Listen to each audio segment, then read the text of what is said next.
Yan, paano mag-photocopy ng marami sa Epson L3110, L3210, 3150. So ito yung copy button, meron tayong colored at meron tayong black. Halimbawa black, marami kang ipo-photocopy. Kung ilang pindot ang gagawin nyo dito sa colored man or sa black, halimbawa 5 rin yung mapuproduce na photocopy. So halimbawa 1, 2, 3, 4, 5.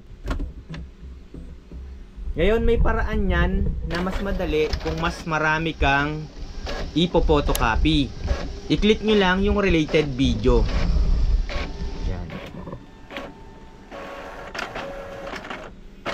I-check nyo na rin yung tag product sa taas at pakivisit na rin yung compile store dito sa aking channel.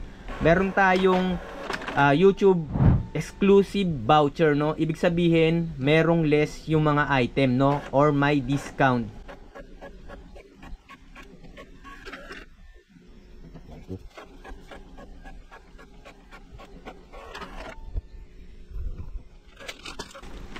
Ayan yung ginagamit kong bond paper, hard copy. Ito talaga yung pangmalakasan.